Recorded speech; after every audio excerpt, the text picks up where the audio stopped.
What's going on, guys? Today I'm going to give you a team update here in NHL 25, and we're going to hop into some champs gameplay, where today I'm going to do things a little bit differently. I'm not going to edit up my gameplay. We're just going to sit here, we're going to chat about HUT champs and NHL as a whole. But before we get into that, let me show you the team we're going to be using.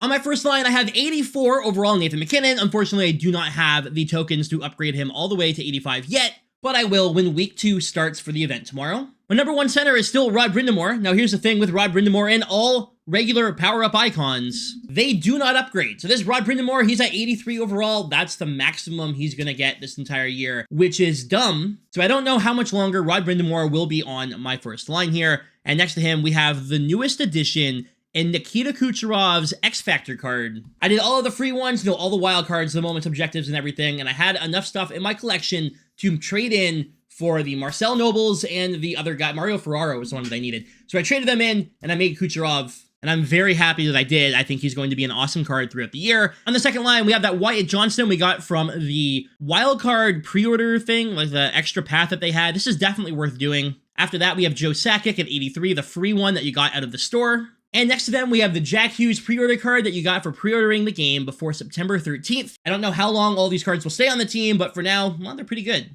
On line 3, we have Marty St. Louis, wanted to have some more speed on the team. Next to him is the Claude Giroux. Great face-offs on him. He hasn't been, like, amazing by any means, but good skating, decent shot, decent hands, and yeah, the face-offs at 85. And the wing here is that Mike Modano, who, again, will not get another upgrade tier. He is maxed out at 83, and he will stay 83 the rest of the year, which is absolutely stupid. And now my fourth line, we've got Connor Garland, base card, just using him to finish off some of the objectives you need base cards for. The center here is the Logan Couture hat-trick player. We got him upgraded now to 83 overall using the hat-trick collectibles. And lastly, we have that free Jonathan Drouin from last week. You'll notice I don't have the Patrick Marleau. I didn't bother playing all of my champs games. I went 8-1 and then stopped. Personally, I think the Jonathan Drouin card is actually better than the 84 Marleau, but whatever. On defense, we have the Cale Makar. We got him from the pre-order. We have the Caden Gooley we got from the pre-order. And then we have Seth Jones that I got from the pre-order. They really helped out my defense, but defense will be changing drastically tomorrow with the new MSPs coming out. Also on defense here, we have that Paul Coffey who is maxed out at 83 overall and will not get another upgrade. We have Jamie Drysdale, which is my XP card. I am almost done. I need, 4 more tokens, and I get Drysdale up to an 85 overall. In my opinion, the best XP card you can take. And then we have Bowen Byram from the Team of the Week. I'm just using him for the Team of the Week objectives. My goalie right now from the Team of the Week is the Anthony Stolars. He's 6'6", and he was my favorite goalie in NHL 24, so I figured I'd try him out here in 25, and so far he's been pretty good. And my backup is Marcus Keller. He's a base card, and he counts for the base card objectives, so he's gonna stay. Now here's the thing, I was really excited to do this video. I was going to be opening up one of the fantasy packs, right? The random one, you trade in 16 collectibles, you get a random fantasy player, and I accidentally opened it up. I was doing objectives and I got the fantasy collectibles, and I was opening the packs with the fantasy collectibles, and yeah, I just screwed it up. I wasn't paying attention, and that's my bad. So, here's a look at what I got out of that pack. It's Sebastian Repo! Yeah, I wasn't happy with that, but still would have been cool to put in the video. I'm sorry I don't have that footage for you. Other cards in my collection, you can see I have the Oliver Kapanen. I got out of a free pack. Like, you log into the game and you get a pack. I got him out of there. The free Mantha, we have the free Lundell, the free Barbashev.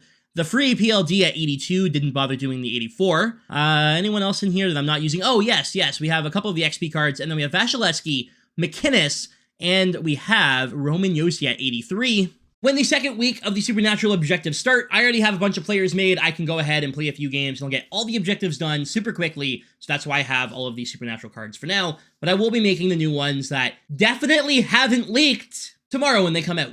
In terms of synergies, I only have offensive defenseman, playmaking forward, and two-way defenseman active. And for my ability points, I have elite edges on Cale Makar, Caden Gooley as shutdown, Wyatt Johnston as naked snappy, Jack Hughes has elite edges, Brind'Amour as born leader, and that is it. Nothing else on any of the cards. So that's the team I'm going to be using in this upcoming HUT Champs game. Let's go ahead and get into it, and let's have some fun. Now, the plan for me in HUT Champs this week is to get 10 wins, and the reason I want 10 is for that 84 overall Mike Green. Green did play for the Red Wings, and I think he's a good right-handed card for the defense, so yeah, that's a card that I would like to pick up. But what I want to talk about during the game here are the rewards that come with the Mike Green and the stuff that we got with the Patrick Marleau from this previous week. So let's go ahead and search for our game. If there's any more of these videos you want me to do in the future where I just sit down, we talk, we have gameplay, our opponent today is going to be Drowsy Sniper. But yeah, if you want me to just have more unedited gameplay where we just sit down, we talk, I give you my thoughts over the last week of HUT and whatnot, I feel like this could be something that we do a little bit more often, but hey, let me know if you want to see it. On top of that, if you would rather me cut down my gameplay and do like a normal video like I did last week, I could do that as well. Let me know as we win that opening face-off, and here comes Nathan McKinnon. I would love to just have like a great game here where I can talk and win the game, but I feel like that's going to be difficult because I am not very good at this game. Now, as for the HUT Champs rewards, now I went 8-1, and for getting 8 wins in HUT Champs, I was given a pack with 2 guaranteed 70 or better players, and then I was also given a pack with a guaranteed 80 as we get a goal here with Jack Hughes on the 1T. Let's go. We're up 1-0. Nice little pass there as we get it across, and Hughes buries it. Cool, cool, cool. Yeah, the other pack I got was a guaranteed 80, and then I think it was 5 other players. It just wasn't really very good. And I have seen people on Twitter, and on Reddit, obviously, but specifically Twitter, who finished rank 1. They were the #1 player in HUT Champs for the previous week, and they received a pack that had 1 guaranteed 80 or better in it. And I just can't agree with those rewards for being top rank. I think that's terrible. Now, as we continue on with the game here, let me know down below if you played HUT Champs last week. Where did you finish and what did you get in your packs? I haven't seen too many people say that they got some good stuff out of their packs, which is concerning. Obviously, the packs aren't very good, though, right? It's not like last year and the year before, and I think that's something we need to remember. We need to just, like, get rid of the way things worked in previous years out of our head. We just need to completely remove it, forget that it exists. It's pretty clear to me that they are not going to be reverting back to the way rewards have worked the last few years, right? Like, that's not going to be a thing. They're trying something new, and I think they're going to stick with it. So it's really hard for us to compare last year, this year, when, well, last year was a billion times better. Everything works a little bit differently. I just don't see a scenario where they're going to be like, all right, you're right, last year was better. Let's bring it back to the way we did it last year. So I'm going to stop comparing it to previous years as we get a goal there. Rod Brindamore makes it 2-0 on that low snapshot. But yeah, that is something I'm doing from here on out. I'm not going to compare it to last year. I'm not going to look at the way that they're doing content and the way that they're doing rewards, and I'm not going to be like, well, last year I got an ultimate pack, this year I got this. What's important to me is the value of what we're getting, right? That 80 plus that I got, I ended up getting an 80 overall card or whatever. He still sold for almost 20,000 coins, right? How many cards would I have gotten last year if I had gotten 8 wins? That would have sold for 20,000 coins. So I need to start looking at it a little bit different than last year. That's all. I can't compare it to previous years. And I think that is the smartest thing for us to be doing, would be to stop comparing. St. Louis in, backhand. Can't get that one to go. Come on, guys. Let's get a goal here. Let's make it 3-zip. Let's get this guy to quit. Make this a quick one. St. Louis can't get the shot off, and I missed the hit on Kachuk. Oh, no. Good job by Gooley here. Now, I do want to provide a little bit of commentary for the gameplay as well. I don't want to just, like, talk over it, but the truth is when it comes to the reward system and that, it's not as bad as I think a lot of us are looking at it. Now, the Champs rewards, I think, are embarrassing. I really do think the Champs rewards are embarrassing. And if it were me, and I have actually sent this to EA directly, how I would do it, because it doesn't appear like they want to give us actual packs, right? It doesn't seem like that's going to be a thing this year. What I think I would change it to, if I had the option and I had the ability to change it, and we wanted to keep it the same way, right? I think the minimum reward anyone should get for playing HUT Champs is a guaranteed 80 or better. The minimum, the absolute minimum, the worst thing you can get, 80 or better. So if you win one game, I say you get a guaranteed 80 or better in a pack. It doesn't, like, not just a random player, but like you get a pack, and that pack has a guaranteed 80 or better, and then like 4 or 5 other random cards. I think that's fine. But I think the minimum, as we're going to be going on the power play here, but I think the minimum has to be a guaranteed 80 or better in the pack. Then from like 2 to 4 wins, you can add extra packs, right? So you have the guaranteed 80 or better and the 1 win pack. Maybe you get 2, 3, whatever for 2 or 3 wins. So you get 1 for every win. And then when you get to 5 wins, it changes to 2 guaranteed 80 or better or whatever. Like you just got to do something where it ends up being worth it. I still think you need, and it's important to give rewards to top players, right? If you get top 100, you should be rewarded as such. I've seen people who got like, I think it was top 50, and their best player in their pack was like a 75. Like that, in my opinion, as somebody who's never going to finish in the top 50 this year, that's not okay. In my opinion, of course, And you know what, there are people who disagree, but I feel like the people who do well should probably be rewarded for doing well. That was a bad pass. Come on, get him coffee. He's not going to get him. He's going to go for the 1T, though. Yep. Read that like a book. That is beautiful defense. Come on. I keep forgetting that, like, I'm not going to stop recording here, and, like, I kind of, like, end my sentence, and we score. Sakic makes it 3-0 on the cross crease there. Let's go. We are off to a very hot start in this game. And this is why I wanted to keep the gameplay the way it is. Like, some of this, like, defensive plays or whatever, you would have never been able to see, and I know a lot of people, especially, like, it's weird, right? Because my viewership are probably younger than, like, a typical YouTuber or whatever. Like, Sleeves' audience is definitely older. They have a better grasp on the game. Whereas, like, I feel like I kind of fit the bill of, like, the average player. Whereas, well, I may be a little bit above average, but, like, a lot of, like, the younger people and the people who don't play the game a ton come to my channel for tips and stuff. So I think showing full gameplay on things that you should be doing is going to be important and try and help people out when it comes to Hut Champs or moments or whatever. And you will be getting more of that throughout the year. I'm hoping, very hopeful actually, that soon we will get a flashback MSP as Jack Eichel's going to get the goal. Is that the big Jack? Or it's not going to show us? I want to know if that is the XP Eichel or not. Interesting. I'm going to take a look at this guy's team at the intermission for sure. But I am very hopeful that this week upcoming is when we are going to get our first MSP flashback. Maybe not tomorrow, right? Tomorrow is week 2 of the event, but I'm hoping that during either like next week's weekly update or the new event on Friday, we get a flashback MSP, as that is going to do it for the first period. Here's a look at your stats after 1, heavily in our favor. So far, so good. The ping's a little bit higher than what I would normally be on. I'm usually around 16, so we're bouncing a little bit. Let's take a look at our opponent's team here.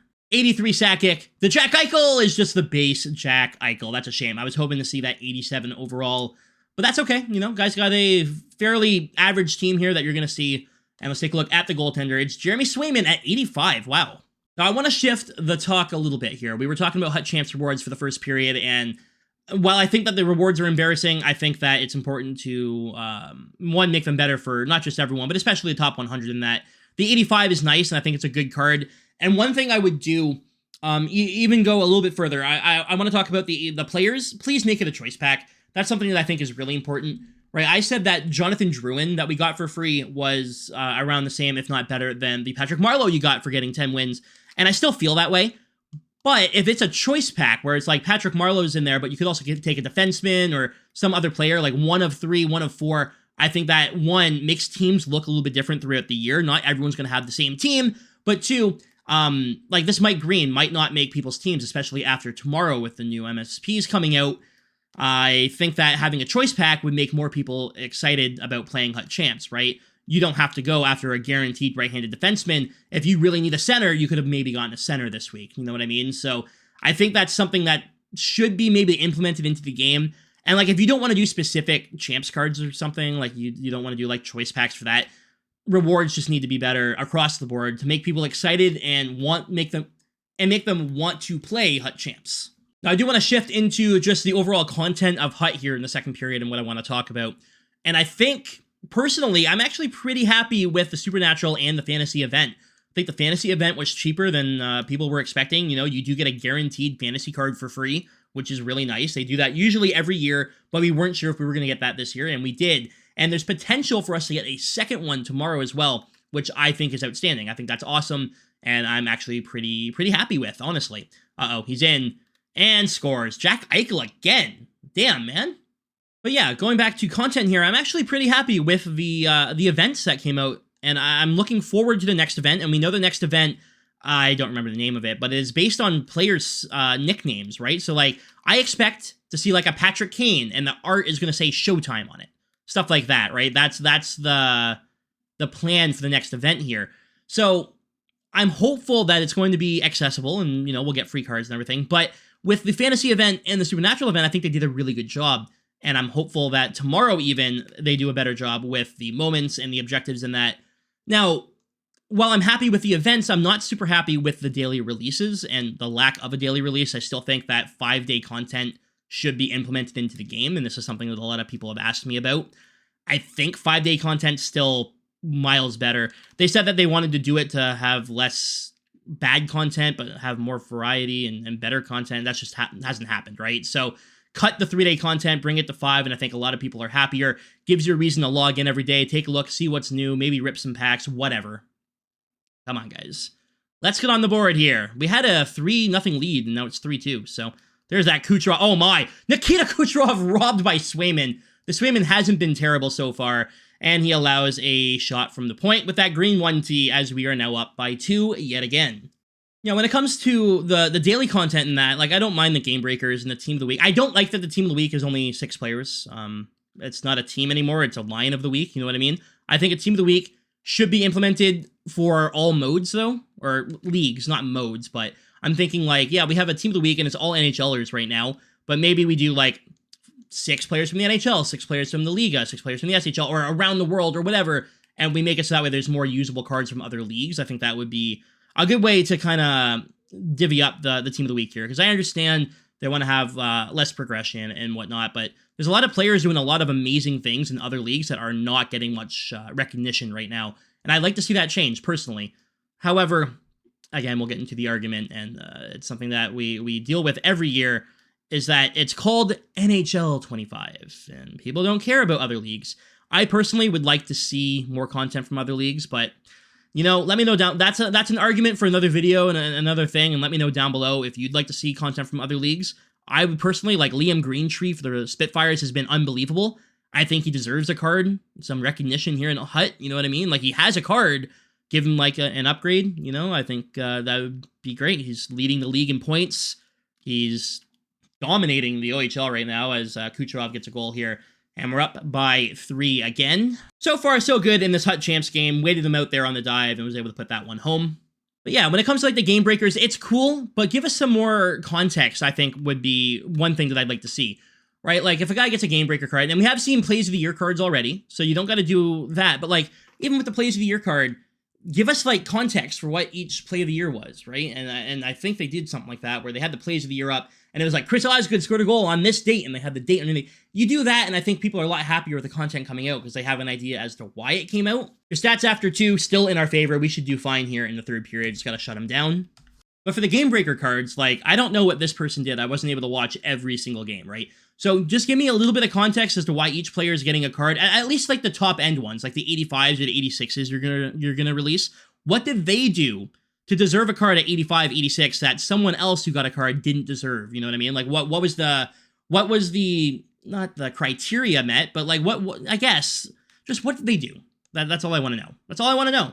I would like to see, like, hey, there's a new Mitch Marner. Marner had 4 points last night. This is why he has the 85, and he's the #1 card that you can get today. Tkachuk gets the goal here to cut the lead to 2. And I think that's a fairly good segue for me to move on to, like, moments and objectives, and that I feel like there's too much, right? Like, the entire point of Hut, when they announce that they're doing the XP path, and they want to make Hut so you can play the game the way you want to play the game.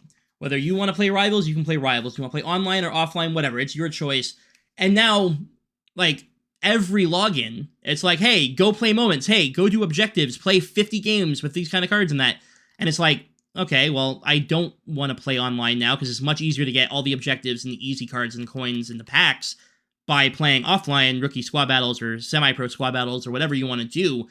They're kind of taking away the option here, because if you want to keep up and have a good team and have fodder and all that, you got to play moments. You got to play offline, or you don't have to play offline, but, like, again, would you rather play 10 offline games or 30 online games? You know what I mean? Like, obviously, you're going to take the 10 offline games because it takes way less time. You don't have to waste your time. It's guaranteed. I don't know. I'm not a big fan of the way moments are being done here, and we have Wyatt Johnston getting that. But at the same time, and it's something that I mentioned earlier, I want those moments to come in and be important. And one thing they could do to make moments, if you're going to force us to play them to get rewards, is to add XP to them. Whether it's like, win the game and you get 50 XP, because it's like a 1-minute period for some of them, or whatever, or get 10 deeks and you get the 50 XP and then you can end the game, or whatever, you know what I mean? I just feel like it's important to reward those playing the moments for their time, and right now, the packs are good, the players are good, and everything like that, but the XP being a little bit more, I think, would be huge. As, oh wow, I thought that was going to be game. Goalie's down, can't get the shot off, and we're going on the power play. I don't even think it needs to be part of the objectives. We can make it even one less here and just say, hey, If the moment is get 4 deeks, once you're done that, you get 50 XP for every moment you complete. 50 XP every moment you complete, just to add a little bit more of a, I guess, less of a time waster. It does feel like, yeah, I have to focus on moments, but if I want to keep up with the XP path, I have to go play this as well, and it seems like a little bit too much all at once, if that makes sense. I hope I'm getting the point across that I'm trying to make here. I just want to be rewarded for playing whatever mode that we're going to be playing, like they said was the point of adding in the XP path and the one single tier progression. That's all. We have 12 minutes to go here in the third period of this game. So far, we've absolutely dominated, if I'm being honest. I haven't really paid too much attention to the gameplay. Haven't done much commentary for the actual gameplay itself, so if you're here for that, I apologize. Win the draw here. Actually, I guess we won the draw, but it went to Bedard. That's kind of annoying. Good hit there. I can't get to that puck, though. We have 11 minutes to go. We should walk away with the win here. And at this point is when I would normally say, hey, let's just kind of skip to the end. You know, there's only a few minutes left in the game. We're up by 3, not a lot likely to happen. I'm not going to skip to the end here. I'm going to show the entire game. You guys can kind of see exactly how I like to work in the offensive zone, the defensive zone, whatever throughout this game. Lots of 1-Ts, because that's just the way to score this year. Hughes out in front. Can't get that one by Sway. Another good opportunity, though. One thing I will say, maybe you haven't noticed, but on the side here, I cycle through my lines a lot. Like an absolute ton. I don't like to have tired players on the ice, so after a play, I switch them off pretty much immediately here. Almost every time. Because I like to have the freshness, the option of having any line out at any time, right? Can't stuff that one with St. Louis. There's a shot. That one's blocked. Let's get the change. And there we go. Nice little poke. Don't think he's going to get there. He is going to get there! And I can't score because I suck. Wonderful. Now, guys, let me know down below. This is what I wanted to say earlier. How do you feel about the reward system, the content system, and the way that moments and objectives and everything are being done here in NHL 25? I'm going to direct people to this video in the future. This is me giving my thoughts after the fantasy event week 1 and the supernatural event. And there's definitely time for things to change and whatnot. But I do feel like, you know what, the XP path obviously isn't going to change, right? We're already, 30-something days away from it being done. So they're definitely not going to change the XP path. We need to hope that the second XP path is, well, much better, in my opinion. This game appears to be over. Looks like we're going to get ourselves a big W. I like it. I mean, this is kind of fun. This is different. A little bit of rambling. I'm not going to lie to you, but this is, it's going to take some getting used to. I don't want to cut out too much of these games, but if you guys want me to cut stuff out and just make it like a normal commentary video where I go over the actual gameplay, I can do that as well in the future, or I can do like different series and stuff like that, but let me know down below what you want to see. It's definitely your choice here. I just want to make content that you guys find enjoyable, and I thought that this was a good way for me to get my thoughts across about all the different content and whatever else, If we want to talk about, say, the new event next week, I could do it during a video of Hut Champs, and we can just watch gameplay in the background while I shoot the shit about Hut Champs, or I can answer your guys' questions while playing a game or something, So, if there's anything you want to see, let's go ahead and do it in the future, okay? Let me know down below. Here comes Marty St. Louis, a little toe drag around Owen Power. He's in on the backhand, and he scores. That's actually kind of gross. Marty St. Louis with a beauty, and that's going to wrap up this game as we're going to win by 4 here in my second Champs game of the week. In the future as well, I'd like to cut up the segments, right? So period 1, I want to talk about one thing. Period 2, we'll talk about another. And then period 3, we'll talk about another. So let me know if that kind of works for you as a format. I want to do this like once a week where I just shoot the shit and really just go through my thoughts on what's happening in Hut. I think getting my thoughts out there and not just saying them on stream where only like some people watch me on stream, whereas on YouTube, I have like thousands of people who will click on this video and watch and look at to understand my thoughts and whatnot. I don't want to sit here and just bitch all day. That's not something, that's not enjoyable. It's not, one, fun to make or fun to watch. I don't want to be someone who just sits here and complains all day. So getting it all out in one video and giving you a little bit more context as to why I feel the way I do, maybe that's a good idea. Here's a look at the final stats of the game. We definitely deserved a win, and we did. And that's going to do it for this video. Thank you so much for watching. Leave a like if you enjoyed, and let me know down below what you think. I'll be back again next week with another game of Hut Champs, whether that's going to be a cut-up game or a long-form video just like this one with different topics we go through. That's going to be entirely up to you. Anyways, y'all, thanks for watching. Stay frosty.